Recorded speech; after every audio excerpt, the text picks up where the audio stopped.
There will be no introductions to this podcast today.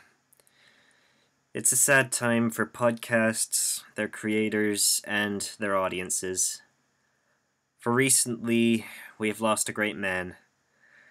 John Bain, otherwise known on YouTube as Totalbiscuit. He was a fellow British gamer slash critic slash podcast producer, and he was, in my mind, the main inspiration for the Fresh Air show.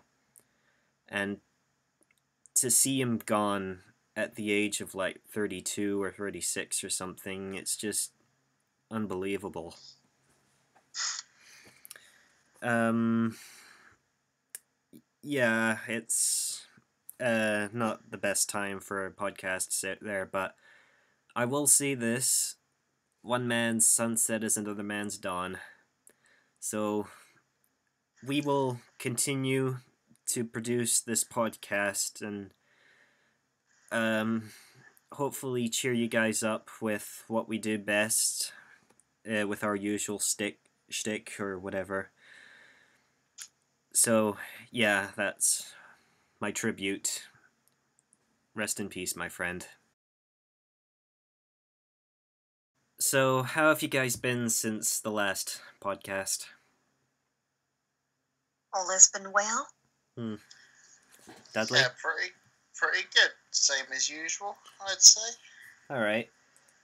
Well, since summer is basically here, people... Oh, it has. Yeah, people will be heading out on the planes and on trains, and they'll have nothing to do except listen to us babble on about who knows what.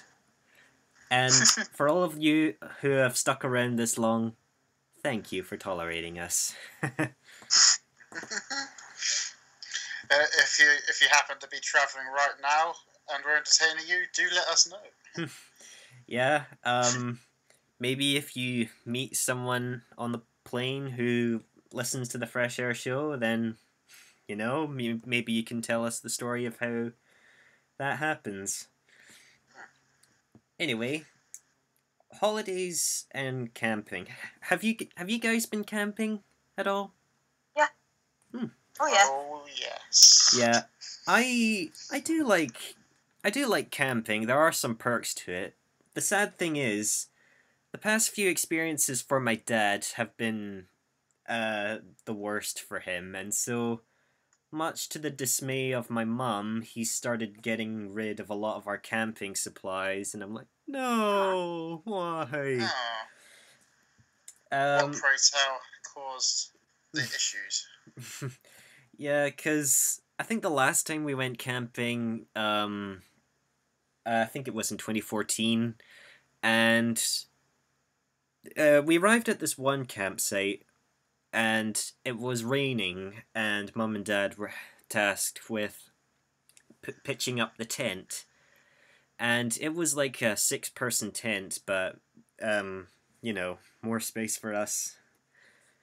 And me and my brother and the dog were just sitting in the car playing our games, and they were out in the rain in raincoats and shorts, just trying to pitch up this tent. And the worst of it is that the mosquitoes were just unbearable, or midgies, I should say. And this is kind of a disgusting detail about this. Once the rain was over, and keep in mind, because the midgies and mosquitoes were quite terrible for my dad, he had been using like bug spray on his legs to keep them away. And once the rain stopped, his legs were just covered in dead mosquitoes, and I'm like, ugh, why didn't you wear trousers? Nothing's guaranteed here in Scotland. We always used to, if we arrived at the campsite and it was raining, we'd sit in the car for an hour or so until the rain stopped and then put the tent up. Nice. Because solid plan. What about you, Ren? Camping experience has been good? Yeah. I don't have any funny or kind of slightly tragic stories like you two have. Mostly, my camping stories are more sort of nostalgic than anything else. All right. You're listening to The Fresh Air Show. This happened quite a long time ago. I don't exactly remember this story, but I can just picture it in my head. And so, years ago, many years ago, when I was about, say, like 11 or something, and we were at this campsite, and I'm not sure where, it was somewhere in Scotland, and basically it was late at night, and me and my brother were in our sleeping bags, and we could hear outside that my mum and dad were talking to people, and these strangers were coming up and saying, "Oh, it might not be wise camping here tonight, but there's a storm coming. It'll be raining heavily, so if you choose to camp here, then may God have mercy on your soul," apparently. And so the night passed, and as you can imagine, my family's not exactly morning people, and so we were just lying in, just trying to get some more shut-eye. And it was definitely in the morning, because we heard this strange noise wake us up. So we were in our sleeping bags, trying to sleep, and all of a sudden we keep hearing this strange noise. It kind of went like this. I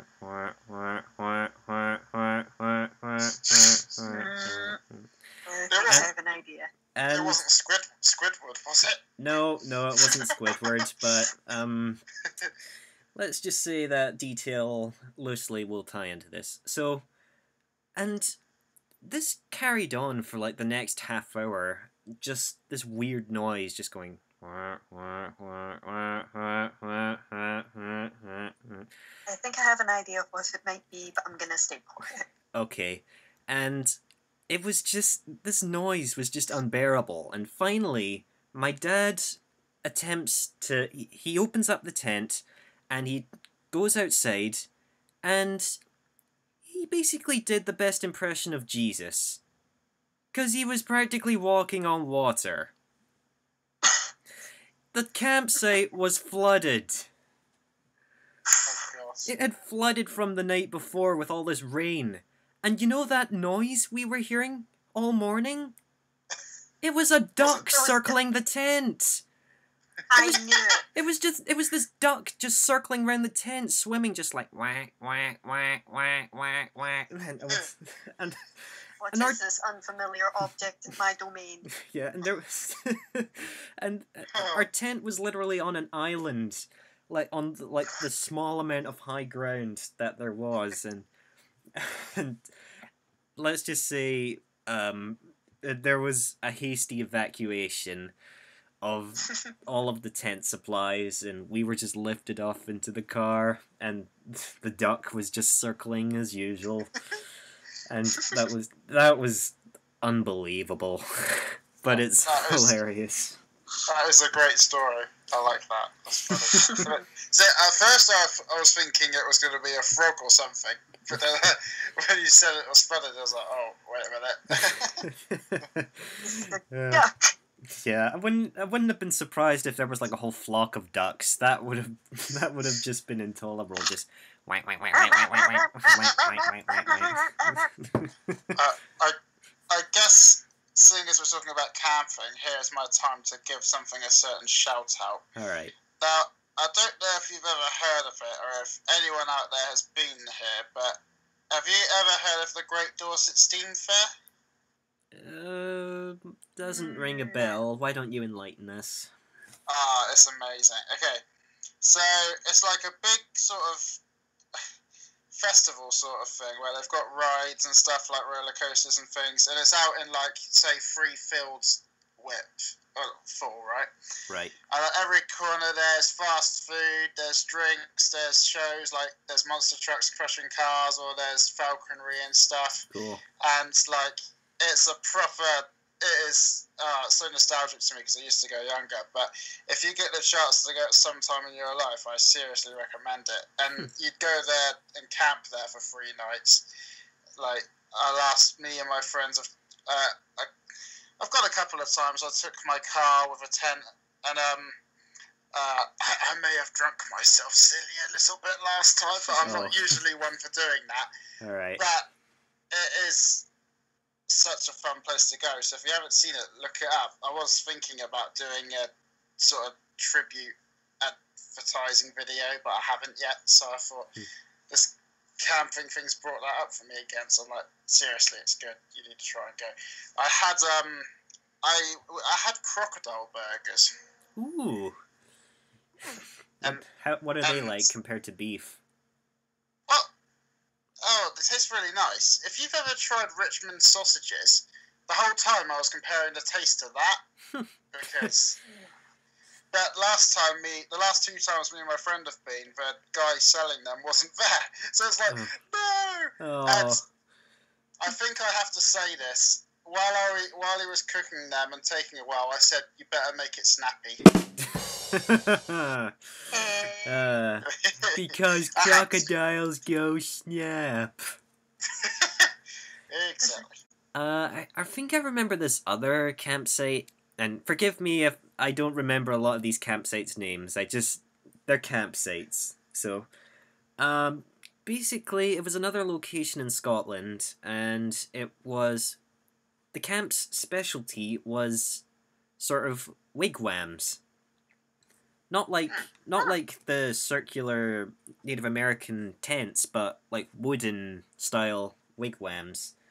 And people could often like rent them out and live on the range or something, but as usual we just brought our tents. And there was this one hut near the entrance that was selling a whole bunch of different bizarre meats, and yes, they had crocodile, but they also had kangaroo and ostrich. Dawson Steam Fairs had kangaroo and some buffalo here and there. I tried ostrich once at a pub for dinner. It had quite a bit of blood in it, but it was really tasty. Did it taste like chicken? Yeah, a little bit actually. Why aren't we funding this? If more farms raised ostriches, that would solve the world's hunger problems. They do. The vegans would disagree. That's true. Well, that's the thing. If crocodiles were endangered, I'd be opposed to it. But I think we have crocodile farms and loads of crocodiles in the world, so I was sort of like, I'll give it a try. It's like how I was once saying snakes are my favourite animal. But in Australia, I've heard talk that they barbecue snakes over there, and I'm like, would I be tempted to eat my favourite animal? Oh, Jesus. My guess, probably take not. favoritism to a whole new level, that's for sure. Probably not, because if I was like in China, I would not be eating dog. No, absolutely not. No, I don't. I associate them too much with friendly individual housewarming. Yeah. I was wondering whether I was going to bring eating the dogs up. I think I had a Top Trumps card game of dogs, and I think one of the facts that was in there was if there's a dog called a Chow Chow, and apparently it's a speciality in Bulgaria. And I was like, oh, poor things. Have any of you been like scouting before? No. Nah. So I guess I was never really an outdoor person. I think my brother was in the Scouts. Like, he's not when he was younger. I mean, he's only 13 now, but I mean, well, it sounded quite fun. Well, I'll tell you my experiences of scouting. Now, in the UK, it's not Boy Scouts, it's not Girl Scouts, it's just the Scouts. Boy, girl, man, or woman, anyone can take part, so there's none of this... At least it's all inclusive. Yeah, it's none of this ridiculous renaming process going on in America. It's just the Scouts. As the name suggests, I would oftentimes go camping with the Scouts. Now, I was in Scouts for about 10 years, and I think I've been in there since I was like maybe 6 or 7. And yeah, camping experiences, they weren't as fun as going with your parents because they expect you to take full responsibility of like your tent and all your camping supplies and make sure you've got everything when you're going home. So I would normally just stay in the same pair of clothes for all week and not risk losing anything because I was too scared to be called upon by the campmaster or something. Well, it's similar to Dawson Steam Fair. The last 2 times I've gone, you've got like it's not so bad putting the tent up, but trying to fit it all back into the container is a little bit trickier. Yeah, there's the campsite that we go to with the scouts.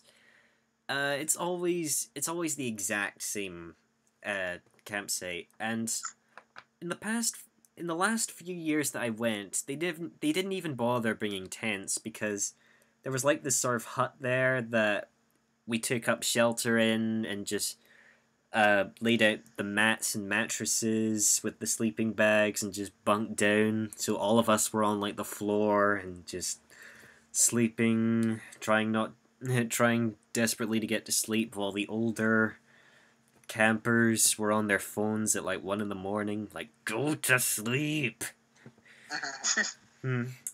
I do actually have another funny story involving camping. So, I think Rowan will know what I'm talking about. Have you heard of Escape? Oh, Escape, yeah. Yeah. Dudley, you might not know this, but basically it's this huge entertainment center. And here are some of the few things that are in Escape. It's not called Escape anymore. I think they renamed it a couple of years ago, but I'm saying its old name because, that's safer. So, there's like multiple restaurants, including Pizza Hut and Five Guys Burgers and Fries. They've got Paradise Island, I think, the world's largest indoor golf course, I'm pretty sure. They've got 2 arcades, an indoor skiing center, and there's even an IMAX cinema. Cool. So, what, at the site, you mean? Yeah, it was all in one building. Oh, cool. Yeah, and Gorgeous. One field trip, I guess you could say, with the scouts. And as a treat, we were going to Escape for the day. Also, that's where we were having dinner, so we just took the opportunity and went towards the arcades and did all we could. Now, keep in mind, my brother was with me in the scouting trip at the time, and as young boys are, we were definitely heading towards the arcade. Now, growing up, I was a huge fan of the claw machine. No matter how many toys I could have gotten, it's still just addicting. And so my brother was casually trying it out to see if, he would win anything. And the toys in this claw machine were all Pac-Man plushies. And wouldn't you know it, my brother actually got one. What? Yep. And for those of you who want a visual representation of what that plush is, it's basically the character's name is called Spiral, and he's like a red sort of character who's one of Pac-Man's companions in his like TV show or 3D games, etc. And so at first my brother was pretty triumphant. I'm like, "Yay, I got something. It's nice to win something every once in a while." But for whatever reason, he started regretting winning that plushie because the other scouts would start calling him out on it, like, "Oh, you brought that with you." I'm guessing, because it was all based on, because it was like based on that tease, like, "Oh, you brought like a teddy bear to camp," and being the older brother, I couldn't help but chuckle at this because it was his problem, not mine. and and There's a word for that. Schadenfreude. Schadenfreude. Brotherly love at its finest, people. Yeah. Schadenfreude. The joy you derive from someone else's suffering. Yep. And all throughout the evening, the other scouts were sort of like, "Ooh, let's see the plushie you got," and he slowly became more and more embarrassed the more time he had it, and then this is the funny bit, because that plush embarrassed him so much, he kept trying to abandon it every place he went. Because he just didn't want the scouts teasing him, and he tried leaving it in the arcade for someone, and I'm like, nope, you're coming with us. You won it fair and square, brother. You get to keep it. You won at the claw machine. It doesn't matter how much you get teased. You won at the claw machine. That doesn't happen. Yeah, and he tried leaving it at the seat of the restaurant, and I was like, nope. You're coming with me. And so back at the campsite. Stop abandoning your trophy, darn it. Yeah, back at the campsite at the hut. Yeah, I gave it back to him. I believe this is yours. and the scouts again were laughing, and yeah, he had to hold on to it for all throughout the night and for the next morning. And when the time finally came for us to return home, yet again, and he tried abandoning it, this time at the campsite's hut.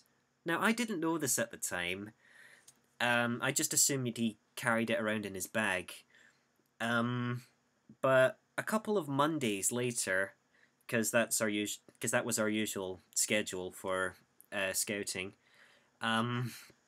we were called to assembly in our lines, and our scoutmaster was going through the drill of, okay, a lot of you left a few things behind at the campsite. If these are yours, then come and collect them.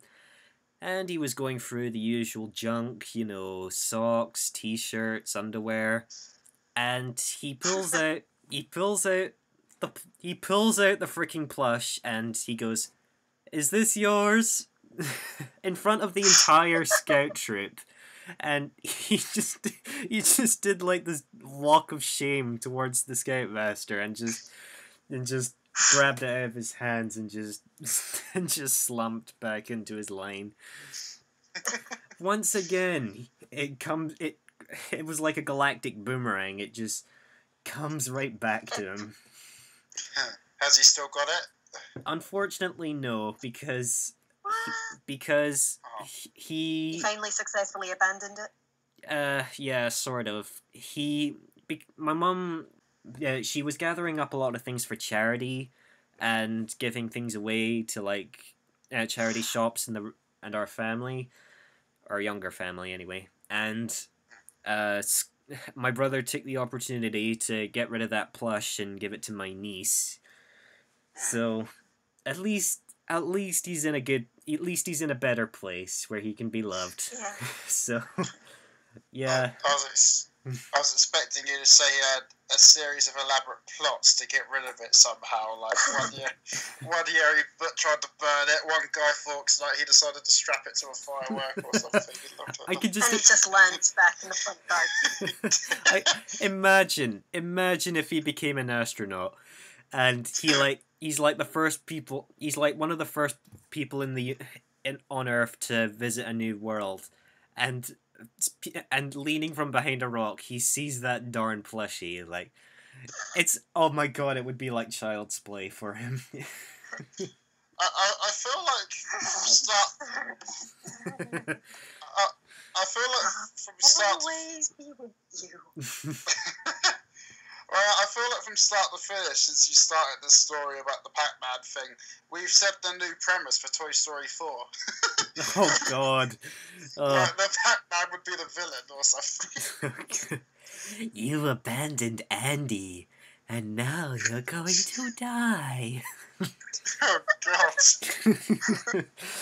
Oh But god. jumping back a bit, as funny as it is with that darn plushie, I would really hate to be one of those children who left their underwear behind. Oh god. Oh god. Uh, Alright, blue underwear with the bare faces. Who owns underwear with the blue faces? wow. But I'll tell you what, going on the subject of claw machines though, I remember when I was a lot younger, at least they worked more, and now they feel so rigged. Like they just Yeah. don't. Like they just.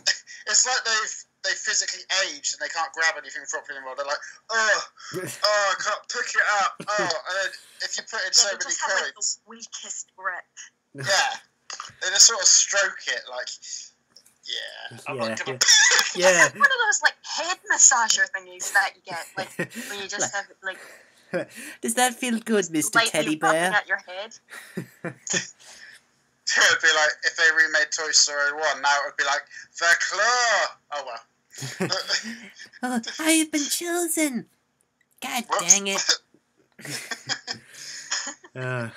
Like, Yeah, that part when I was a kid always confused me because like you can actually win at that thing, like it actually grabs things. Yeah. That's more unrealistic than the actual talking toys part. Oh no, because you see, in the film, it's all built up in a heavenly light, and it's showing how rare it would be that you could actually pick something up because Oh, of yeah, the fair heavenly point. light. That's Like- probably why it was so exciting for them to be chosen, because like the claw sometimes comes down and it seems to touch someone like it's going to take us somewhere, and then it just changes its mind at the last second. It's like, nah. no, you still have your sentence to live out. Yeah, well, it's like he'd been waiting so long for it to actually work, and the unlucky little guy ended up with Sid of Oh. all people. Oh, Well, like the saying goes, talk dirt, get hurt, and as we all know, he ends up as the garbage man in Toy Story 3. Yes. yeah. You know, I think the claw It's a machine... piece of garbage. Yeah, I think the claw machine only, like, has a firm grip on something like every 20 times someone puts a coin in. So, yeah, they nick your money, but More they're evil addicting luck as than hell. anything else. Yeah. Have you ever seen those machines where you have to stack the square lights on top of each other? They go back and forth. Stacker. And then, You mean Tetris? Yeah. not Tetris, but similar looking, I guess, where you can get a minor prize and a major prize. Stacker, But the further yeah. you stack the blocks up, they go faster and faster. Yeah. And they're sort of rigged Pretty not sure to that's work. Tetris. Nah, you'd have to see it, really. Excuse me. But once the major prize was 50 quid. So you could probably get to the minor prize, and then there'd be 4 stacks, which were seemingly impossible to get to major. But I stayed true, and there's usually really cool prizes like a game console or something. And I actually managed to get 50 quid on the major, and I was like, Ooh. oh my god, I actually did it! I'm a millionaire. I won't lie, I did spend it on a Game Boy SP, and I was like, they said, oh, all we've got left is a pink one, and I was like, do you know what? I don't discriminate with the no. colour, I'm just going to get a Game Boy, and so I got a pink one, so, yeah. Well, It's yet again. especially funny because back in the old times, pink was a very masculine color. Yeah. Well, I And did yes, already you have decided it wasn't. I don't know. I did already have a blue one before I got that, but I was like, 2 would be good to play against other people, so that's why I got that. I'll play this pink one for cancer research. Yeah. You are listening to the Fresh Cat Show. You know, field trips will always be memorable in your years in primary school, so... field Yes. trips, good? No, my Really? trips were horrible. How so? You failed. Oh, I will. So, okay, so we had, well, maybe not the field trips. I guess this counts. We had residential trips. So you'd go away for the week one year, with your schoolmates and your teachers and stuff. So one year we went to Bath, and the other year we went to Ironbridge. Okay. And the thing was, what ruined it for me, it was horrible. The first day you went, you had your packed lunch from home, so that was fine. Right. After that, you were pretty much given, you didn't get the choice of what you had for lunch. You just had to go with whatever they gave you. And my bag was full of like vegetable sausages and wholemeal bread and tomato and stuff. And I'm not really, and mayonnaise and and my classmates and the teacher sat there and waited for me to eat it so we could carry on walking around the place we visited on the day, and it was for 5 days straight. So, and it was pretty horrible, actually. I mean, nowadays things are a lot better, but it was a bit like harassment, really. But so if I didn't like it, what I was doing, because I was younger, this was a stupid thing to do. I was like putting bits of tomato in my bag and stuff because I didn't have anything to put them in, and I just and by the end of the week, I think one of my teachers had to clean it out, and they weren't very happy. And I was like, justice. No, I wasn't like justice, but I mean, the trips were good. We had trips like go to Marwell Zoo and things. But I'm always scarred by those lunches. It was horrible because they just it was like peer pressuring you. They're like, you've got to finish it. It's like, no, please. You know, I think I remember something very similar. Rowan, I think you might know what I'm talking about. Have you heard of Castle Toward? Castle Toward. The name tickles my memory, but... Okay, so basically, when you're in Primary 7 in the UK, you go on like this sort of trip for about a week to this place called Castle Toward. And it was this castle/mansion somewhere in Scotland, and the main purpose of the trip was to teach the Primary 7s how to take care of themselves, because once you leave Primary 7, you're essentially in high school now. And... yes. Yeah. And it had its ups and downs, but one of the downs that I remember was the main person in charge of it, the main guy, was an absolute nutter. He was honestly, he was crazy. As well intentioned as he was just downright crazy. Like, he would oh god, I remember when we were having our lunches, because when you're at Castle Toward, you need to prepare your own lunches. So you need to pick one thing up from like this buffet, like selection of drinks, crisps, selection of sandwiches, and selection of biscuits. And I remember looking across from him one day, and he was pouring his drink into like his crisp packet and just wolfing it straight down. That shows what you. What was he drinking? I don't know, just Doleton Orange or Blackcurrant or something. I know, that shows you how crazy he is. And one other instance is, the thing is, you need to, the last person to finish at each table needs to set it up for breakfast the next morning. And if you tried to leave without doing your job, he would like chase you with like a chair above his head, like, get back in there. Like nightmares, this. Like he wasn't angry or anything. He was just playfully saying, you need to do this. And playfully swinging a chair at you. Yeah, and yeah, the whole purpose was to teach young teenagers how to take care of themselves. So like. This is how you make people do what they want to do. You lift a chair above your head and say, do it! And when you get up in the morning, prepare the table for breakfast. Otherwise, a man will break into your house with a chair above his head and demand that you do it. Oh, God. And there it wasn't just one school. There was like 3 other local schools who were taking part in this program, and we were divided up into like groups of like 8, and we had to share like bunk beds with like 8 other people in one room. Boys and girls were separated. Yeah, that's what like that.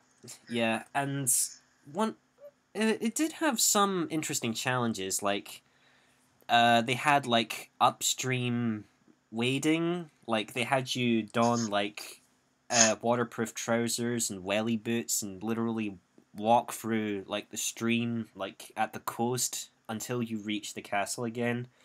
And it it gets uncomfortably wet because you need to crawl like under bridges and through narrow gaps, and you literally had to crawl like with water splashing in your face like over wet rocks, and it was and that was just one of the challenges. Like there was like zip lining, midnight scavenger hunts, etc.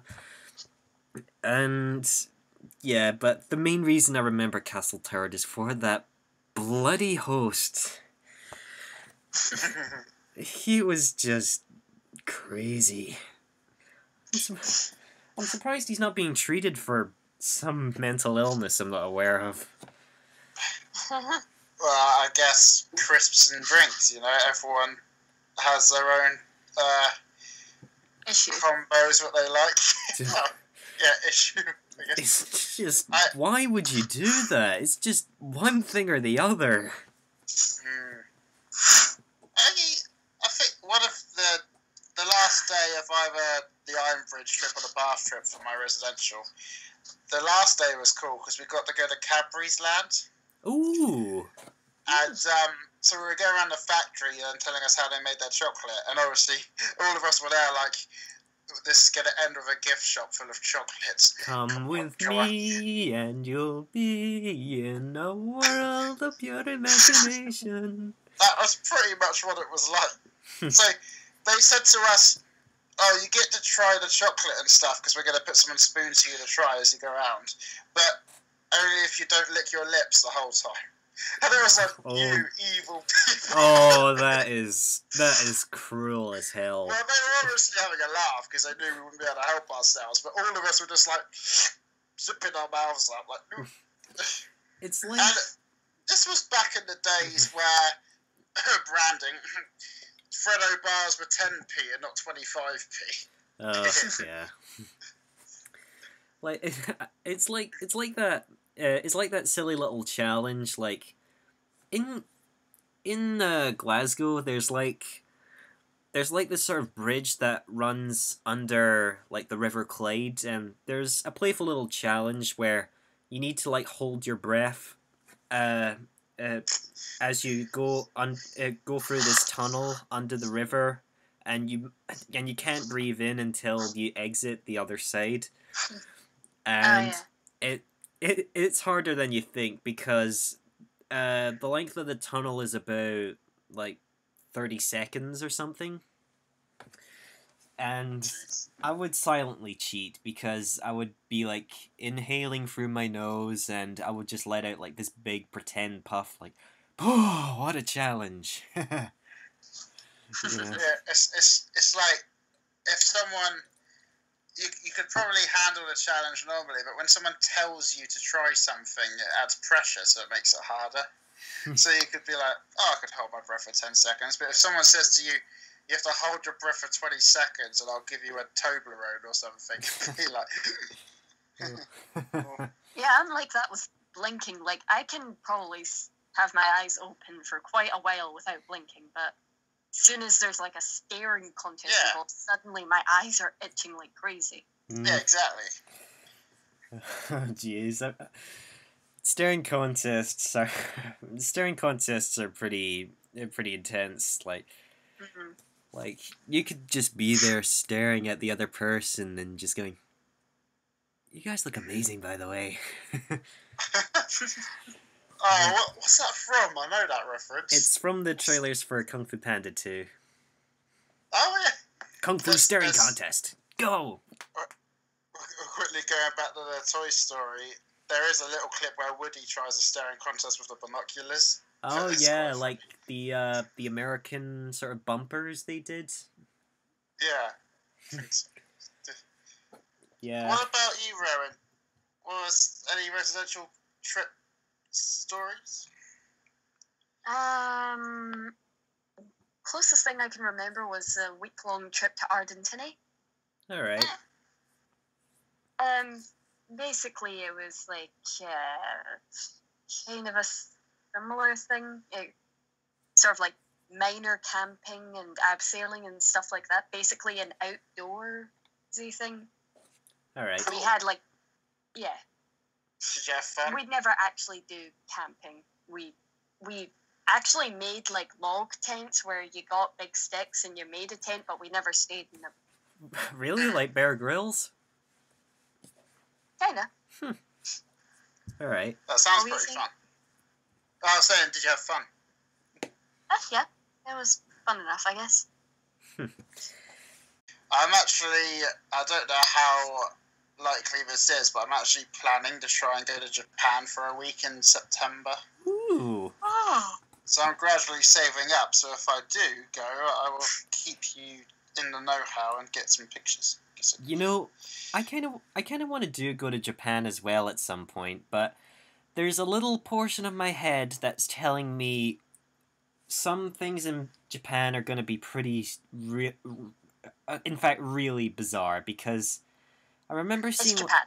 yeah, I remember seeing like this one video where it's like this sort of toilet cubicle, and it's got like this giant face doing like the duck lip face, like, and it's like on the opposite wall, where you're sitting on the toilet, and as soon as you sit down to do your business, the face starts yodeling and advancing towards your legs, and it's like, why?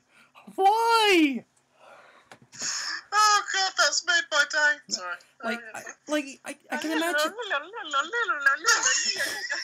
I can imagine. Okay, that's a lot scarier than Five Nights at Freddy's. I can imagine like the little like sprayer thing to like clean yourself, but why? Why Why are you Japan? yodeling faces? I don't know. Which raises the question of what's scarier, a jump scare or something slowly descending upon you and you can't do anything about it. Oh God. I'd rather go for quick and painless. Yeah, it's why I don't like long, thin hallways. Oh, and speaking. Oh yeah, Dudley. Oh yeah, sorry. You carry on. I'll say it in a minute. All right. Rowan, you're. I heard you were heading to Greece at some point. Yeah. When exactly is that? When did you say? Yeah. I should be leaving on the 12th of June. 12th of June. So you'll have some interesting stories for the podcast when you return. Hopefully. All right. I have to give you a heads up. I've heard that the food there is not very good because it's quite greasy. Oh, come on. Her face was taking me seriously for a second. That's twice now you've made you've made a terrible joke in this podcast. I'm sorry. I know, should I have seen can't. that coming. I really should have. No, keep it up. I'm loving it. I'll try for free. We'll see how we go. I've actually never been abroad before. I think I said this before. Yeah. You mentioned that. Yeah, because I went on a plane to Jersey when I was about 6, or maybe a lot younger. Because I just have this image of the back of a plane seat. Mm-hmm. I think I've said this before too. Actually, I'm sorry, but the main thing I want to say is going to Japan by myself on my first abroad trip would be quite crazy. I mean, so I'm sort of worried. It's like first I have to deal with. I never had a fear of flying until I got my passport, and I thought, oh, this has opened up doors. Oh boy. As well as another few paranoias I have about going, but I think the fact that I think Japan looks amazing. I think I'd soon get over it. Yeah. That's pretty good. Just beware. Your trip there could be like a fun house or a haunted house on $1 million scale. Because there'll be many things. Yeah, because there's many things that will both delight and creep you out. Yeah, I can imagine. But I think so from what I've seen, I like all of Japan's good little quirks. Like they seem to have thought of everything, and you'll find something to do with anything there. But for instance, I'm trying to think of for instance. I mean, like just little. Okay, this is where I'm going with this. I got a Pokemon CD from Japan on eBay. Right. And the guy who sold it to me also gave me some Japanese tea and a picture of a shrine in his garden just as a freebie. Oh. And I think the Japan are really nice. They just like to add these sweet little freebies, and they just seem to take things into consideration like that. So I'm thinking, although as nice as that sounds, you do need to be careful because you'll never know if you receive a cursed item on eBay. Because what if it's like a gemstone that somebody's stolen from like an idol statue, and whoever removes it and owns it will be cursed with something. Yeah. Well, maybe I'll get lucky and steal a gem from an energetic statue instead of an idol statue. I can become Superman. Dang it. That was my attempt at a fair joke. I'm sorry. That was it. I'll stop now. No, by all means, keep going. My exasperation amuses me. Oh, just so you know, we're going over 48 minutes. So, yep. So we are. Yeah, this podcast has got a lot of interesting topics here. So, anything you want to close out with? Dudley, pun. They put a dud in Dudley. All your puns are duds. Oh, that is true, actually. To be fair, I will say this. I know my jokes are bad. That's why I say them, because it's fun for people to go, ugh, So at least I know I'm not funny. Yeah. So, which makes it worse in a way. But no, I was going to say... that long, drawn-out sigh. Yes. Someone commented on our last podcast saying, they really like these podcasts, keep going. So I want to say... this podcast today has been really fun. I've enjoyed these stories, and I'm glad people are enjoying them. So that's good. What we're doing, Well, that'll be plenty of content for this month, folks. Tune in next time for the next episode of the Fresh Air Show. Rowan, good luck with your holiday to Greece. Hopefully, you'll have some interesting stories to tell. I'll try get some pictures. Alright. Cool. Time to say goodbye, guys. Bye-bye. Cool. See you around. Have a good day, people. And have a good night, all of you. See you next month. Bye.